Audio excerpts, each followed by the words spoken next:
Yanfei, I believe you already heard of the traveler and his traveling companion. Of course, who hasn't? Much has been written about you in the Millilith's records. You became one of Liyue's most wanted after the Millilith marked you as a suspect following the incident at the Rite of Dissension. After which, you fought off the Millilith at Julian Karst and made contact with the Fatui, before finally defeating an ancient god together with Granny and her associates, and subsequently being cleared of any and all suspicion by the Chiseng. What a shame that we didn't meet sooner. If we had, well, I can't say that I would have been able to clear you of suspicion immediately, but it certainly would have been less, embarrassing for you. Allow me to introduce myself once more. I'm Yanfei, a legal advisor. Got a legal problem? You can come right to me. Oh, yes, here's my business card. You'll find it has my contact details and office address. Keep it handy. If you have an urgent issue, just leave me a note at this address. Oh, and I almost forgot to mention, I offer a very generous discount for first-time customers. All right, Yanfei, all right. Let's get to the business at hand. I do not think these two are in any dire need of legal assistance at the moment. You'll have to excuse Yanfei. She's always been like this, ever the talkative one when it comes to her own affairs. Paimon was gonna ask the same question. You seem really different from the ones we've met before.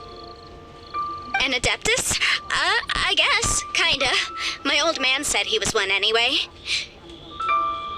He mentioned that he once campaigned with Rex Lapis for a long old time, and then after that was all over, he went back and married my mom.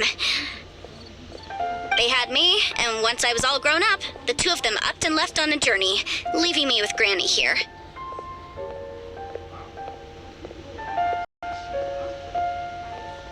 Well, that's a bit casual for an Adeptus. Aren't you guys supposed to sign solemn contracts to protect Liyue Harbor and all that stuff? What do you mean he just went back to get married? Well, my dad did say that he'd talked it through with Rex Lapis, and that he was fine with it. Even contributed towards the wedding gift, apparently. Anyway, let's not dwell on that too much. So, Granny, I've gotten a hold of most of the stuff you asked for, except for Smaragdus Jadeite. I couldn't find any at all. The chasm's been sealed off, and there's just no way in. Couldn't secure any documentation either. Looks like the Ministry of Civil Affairs is serious about keeping it strictly locked down. Is that so? But Smaragdus Jadeite is really rather... Yanfei, are you sure you can't find some other way? They have helped Liyue greatly, after all. I know, Granny, you've told me 1,000 times already. Well, the chasm's definitely a no-go, but there's still a chance we can figure out some alternative means of procurement. Hold on a moment.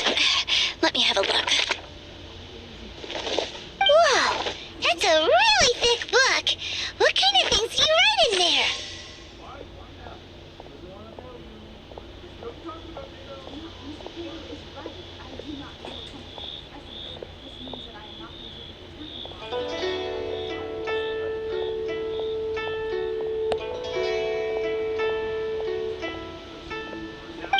Commercial consultancy. Or Snezhnaya. Ah, found him. Krusel. A Snezhnayan merchant who once came to me with some legal queries on certain articles in the legal codices. If my memory serves, all of them had to do with rare ores.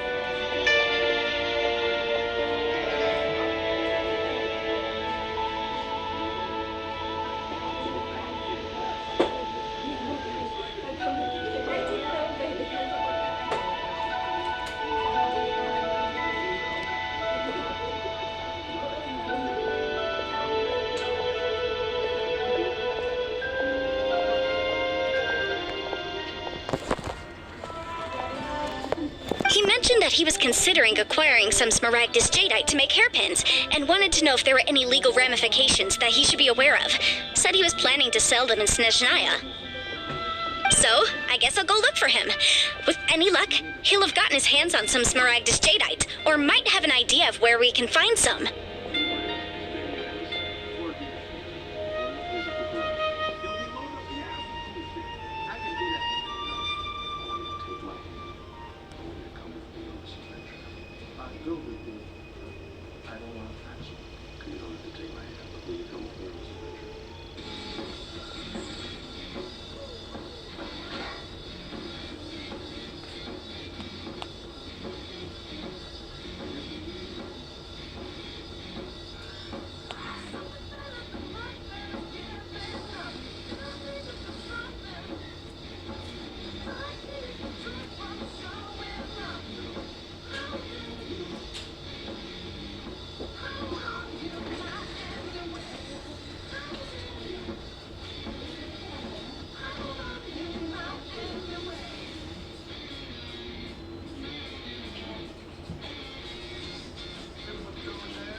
You want to join me? I suppose that's no problem, but it's best if you just stand by and watch. If you try to get involved, you'll only risk placing yourself in legal jeopardy. Wow, an Adeptus imploring us to avoid incurring legal liability. Well, that's a first for sure. Best we be a little more careful than usual while we're with her.